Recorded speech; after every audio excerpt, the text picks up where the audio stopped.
اگر کسی کو جسم میں درد رہتا ہو یا اگر جسمانی کمزوری ہو یا کمزوری کی وجہ سے چکر آتے ہو یا کمزوری کی وجہ سے بلڈ پریشر لو رہتا ہو اور اس کے علاوہ اگر پٹوں کی کمزوری ہو اور زیادہ تر لوگوں کو ایسا ہوتا ہے کہ صبح کے وقت اٹھنے سے جسم میں کافی درد ہوتا ہے یا کمر میں درد ہوتا ہے، تو ایسی کنڈیشن میں زیسٹ ٹیبلٹ کا استعمال کیا جاتا ہے۔ اور اس کے علاوہ اگر مردوں میں اسپرم کی کمی ہو یا ٹیسٹوسٹیرون لیول کی کمی ہو تو ان کے لیے خاص میڈیسن ہے۔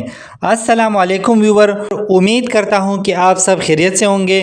بات کروں گا زیسٹ ٹیبلٹ کے بارے میں کہ کون سی بیماری میں استعمال کر سکتے ہیں اور اس کا ڈوز یعنی طریقہ استعمال کیا ہو سکتا ہے اور وہ کون سی حالت ہیں جس میں زیسٹ ٹیبلٹ کا استعمال نہیں کر سکتے۔ کمپلیٹ ریویو جانیں اس ویڈیو میں۔ تو سب سے پہلے بات کرتے ہیں زیسٹ ٹیبلٹ کی کمپوزیشن کے بارے میں۔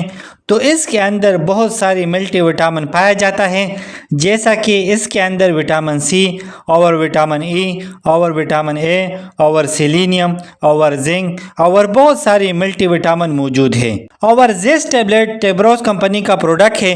اگر پرائس کی بارے میں بات کریں تو 304 روپے میں کسی بھی فارمیسی سے بآسانی مل سکتا ہے۔ اب بات کرتے ہیں یوزز کے بارے میں۔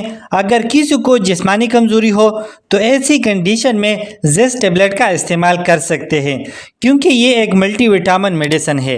اور اس کے علاوہ وہ لوگ جن کو شوگر ہو اور شوگر کی وجہ سے جسم میں کمزوری ہوتی ہے تو ایسی کنڈیشن میں زیسٹ ٹیبلٹ کا استعمال کیا جاتا ہے۔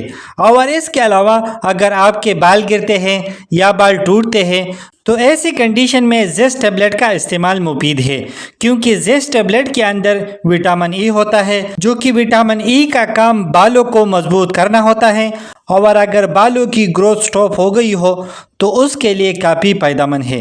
اور اس کے علاوہ اگر کمزوری کی وجہ سے ہاتھ اور پاؤں سن ہوتا ہو تو تب بھی زیسٹ ٹیبلٹ کا استعمال کر سکتے ہیں۔ اور اس کے علاوہ اگر آپ سٹریس کا شکار رہتے ہو یا اگر ڈپریشن کا شکار رہتے ہو اور کام کرتے ہوئے جلدی تک جاتے ہو یا ہر بات پہ غصہ آ جاتا ہے تو ایسی کنڈیشن میں زیسٹ ٹیبلٹ کا استعمال کر سکتے ہیں۔ اور زیسٹ ٹیبلٹ دماغی کمزوری اور اعصابی کمزوری کو دور کرنے میں مددگار ہے، اور دل کے شریانوں میں کمزوری ہو تو اس کے لیے بھی مفید ہے۔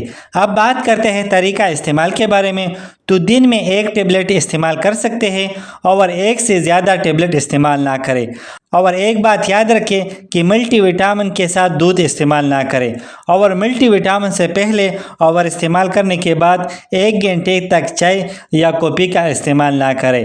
اب بات کرتے ہیں کنٹرا انڈیکیشن کے بارے میں کہ وہ کون سے حالت ہیں جس میں زیسٹ ٹیبلٹ کا استعمال نہیں کر سکتے۔ تو ایسے لوگ جن کو منرل کی وجہ سے الرجی ہو تو ایسی کنڈیشن میں زیسٹ ٹیبلٹ کا استعمال نہ کریں۔ تو امید کرتا ہوں کہ کچھ نیا سیکھنے کو ملا ہوگا۔ لائک کرنا، شیئر کرنا، اگر کوئی سوال ہو تو کمنٹس کرنا، اگر چینل پہ نیو ہو تو سبسکرائب کرنا۔